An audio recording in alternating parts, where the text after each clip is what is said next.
guys, welcome to Appalachia's Homestead. I'm trying to make sure that I can pick and check as many things as possible before we're about to get thunderstorms, and apparently we're gonna have like 3 or 4 days of nonstop rain, flooding. So let's all look at this while it's really pretty. And I don't know how tall this is.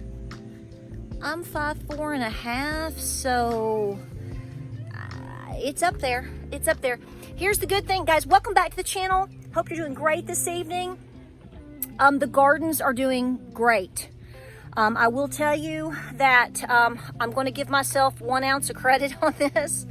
Had I not been absolutely kicking my own butt to keep this going, probably the first couple of weeks after I planted it, when that kind of drought type season hit, you wouldn't be seeing this right now. By the way, this is all my corn.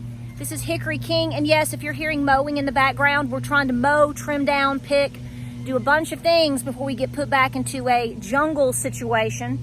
But the corn is doing really good. Let's keep our fingers crossed on that. Thank you, Lord. Thank you for the blessings. But welcome back to the channel. So there's several things to talk about here. I'll show you some things that I'm picking.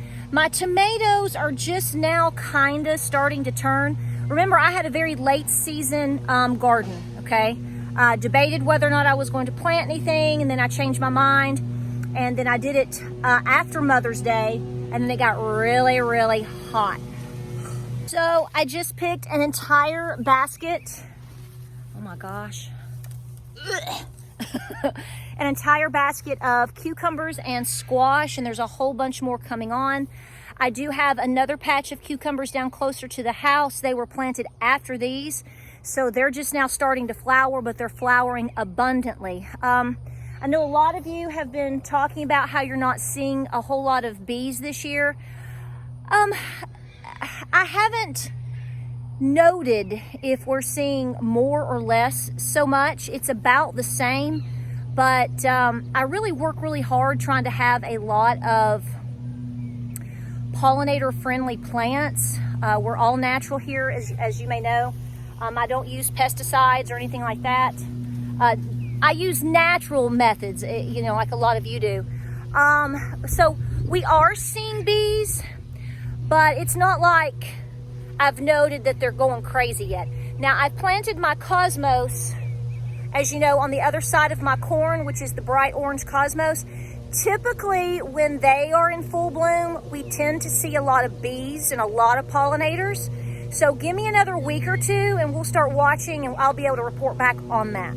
So after I film this video, Mama is going to have to pick. She's got to get her green beans in. I don't know if I'm going to can them, freeze them, or make... Oh, hi, baby. Where'd you come from, sister? There's Ginger, guys. I don't know what I'm going to do. It's going to depend on the time frame. We've got a lot going on, so if push comes to shove and I just get them in bags and freeze them, then I still grew my own food. I don't have a whole lot of beans. Like I told you in the past several videos, we had something to get the seeds. How you doing, baby girl? So, but with what I do have, we definitely have plenty of Roma 2s.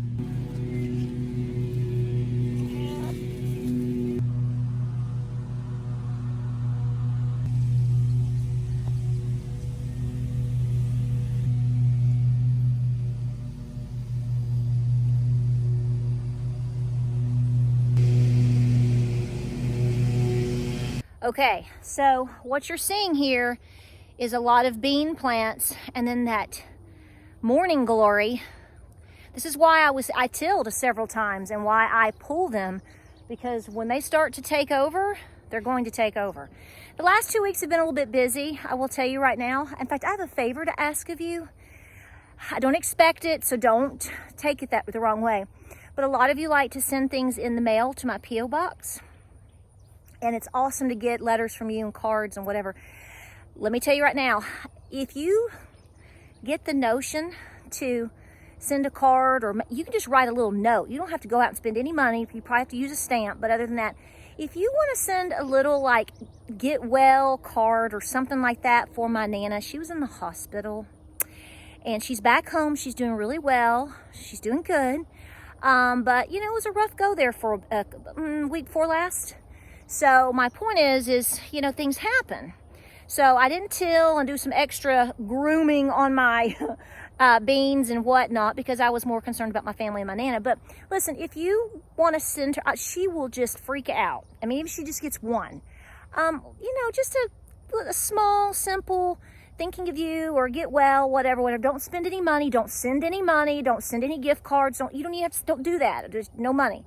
But if you get a moment, the P.O. box is down in the description. I didn't tell her I was doing this, nor did I ask permission. Just going to surprise her. So that's been very consuming the past couple of over 2 weeks now. So anyway, so if you do that, I appreciate that in advance. You don't have to, whatever, but I know some of you do send things from time to time. And if you want to just transition that to, hey, Nana, hope you're feeling better or whatever, something really simple, that would be beautiful. That'd be great. So I don't ask for much. I don't expect anything from me, yada, yada, but just thought I'd put that out there. And she's probably gonna be like, why'd you say that? We won't tell her. She might see this video though. But here's the thing. So I'm going to pick my beans now, and Ginger's going to help. Everything's doing really, really well. Really, really good. I mean, has exceeded my expectations. We've worked for it though, I will tell you. We finally did get some rain, but here's the thing.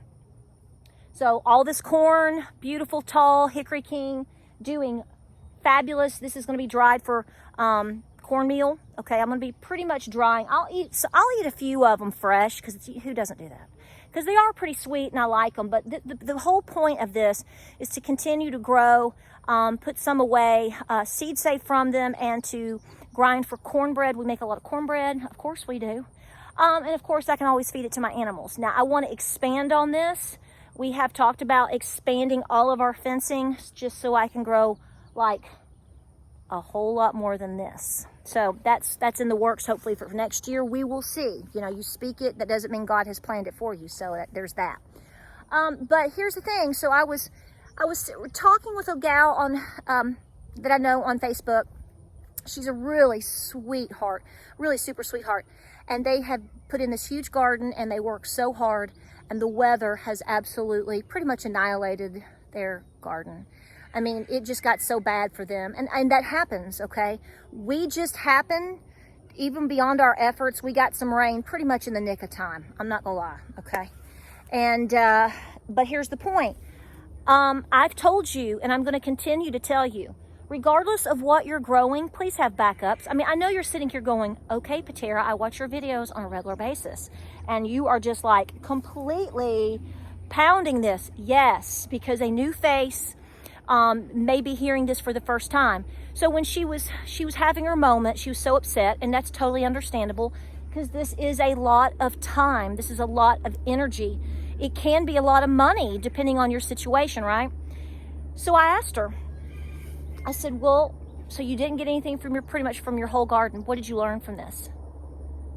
And I'm not being smart. Again, just like I've been saying in recent videos, the one that you probably saw before this, when you see things, before you run with whatever that situation is, ask yourself, what am I supposed to learn here? Because when you do that, it totally buffers anything that you're, maybe you're upset, or it totally consoles you into going, okay, this did not go as planned. This was not supposed to happen. Why is this happening? Da, da, da, da, da.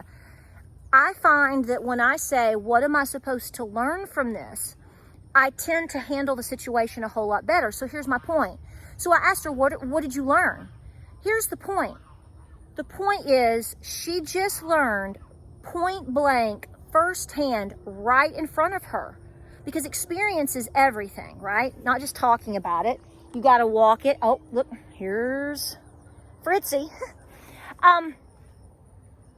You got to have backups for your backups. You can come out here with the world of best intentions, clearly. You may be successful, you may not. Your grandparents, Mama and Papa, were oftentimes successful, and a lot of times they weren't.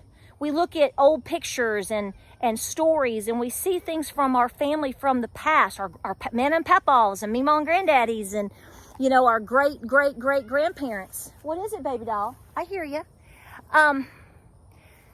They were probably unsuccessful more than they were successful, but see, they knew that. So therefore, they planned accordingly. They had backups, they had community, and they relied on bumper crops, and they relied on anything and everything they could get their hands on, because they knew that this is not a guarantee. You know, I have the majority, honestly, maybe just like a lot of you guys that watch, most of my ancestors were just farmers. That's what most people did, especially down here. They might have even lived in Cherokee, North Carolina, Cherokee County, that is. And they would literally hop over from the Murphy area. They would pop over and they would live in Tellico Plains. They did a lot of farming in Tellico Plains and in Belltown and stuff. Then they would bounce over. I mean, it was just, you know, all this back and forth. That was their life, right? So this is what they knew. So they knew the tricks, they knew the timing or whatever. But believe me when I tell you, they literally knew that everything was a risk and was a gamble. So let me say this to you right now. You're never guaranteed success, but always look into what you're supposed to learn. And let me tell you something else. Despite the fact that you have successes and despite the fact that you have failures, because that is life, what did you learn, right? Here's what I do know and what I firmly believe. If you are the person that can get out and can, with a decent situation, obviously, a pretty decent season, and you can make things like this happen, I'm telling you right now, besides maybe obviously a medical doctor and a few other trades, you are the most important person in your community. Do you realize that probably less than 2%, let's bump it up, let's go to 5%. Probably less than 5% of the population here in the United States can actually grow food like this. Now, this didn't happen to me overnight. It doesn't happen to you overnight. I've been at this for 13, 14 years, okay? And I've had a lot of failures, okay? But the point is, continue to do it and be the smartest farmer in the room when I tell you, absolutely grow your own food. Get good at it as best you can. Learn from your mistakes. Relish in the mistakes because, see, you'll know better next year. But the smart ones understand, and just like Nana and Papa and Granny knew, they got backups any chance that they got any chance that they could. Whether it's a can of Spam or canned peaches or whatever, or you know, trading something with the neighbor down the road, whatever it took, okay? They absolutely took advantage of all food opportunities. Anybody telling you different doesn't have a clue what they're talking about, because they knew by default how bad starvation could be, or worse, how it was, especially if they had fought perhaps in a war, okay, and maybe they were a prisoner of war, like, you know, all of the things that we saw coming out of the Civil War in particularly. Okay, guys, I'm going to pick my green beans. I just want to encourage you to continue to grow your own food. At this point, you should probably, depending on where you live, you're probably going to be considering your fall garden, whatever you can do, maybe some carrots, even if it's just a patch of this or a patch of that. Take the time to try it out, okay, and see what you do and what grows well on your land, even if it's just a small backyard. Guys, you can transform an entire area like this, a typical backyard for most people, and you can make it into a food paradise. Like, subscribe, and share. I gotta find all these beans before it rains. Appreciate you so much. Thank you for considering doing that for my Nana. P.O. Box is down in the description. No pressure, no expectations or whatever. I just know I get some things from some of you guys from time to time. And like I said, don't send me anything. Don't send any money. Don't send any, no. No gifts. It's just a simple card to let Nana know that we're thinking of her. That'd be special. Like, subscribe, and share. Let's get busy. Keep working. Keep praying. We'll see you in the next video. Hi, sister. What you doing, girlfriend? Are you visiting everybody? Yeah, just for a minute? Oh, okay. You gonna head to the watermelon patch? You look like a shark, honey. Where you going, girlfriend?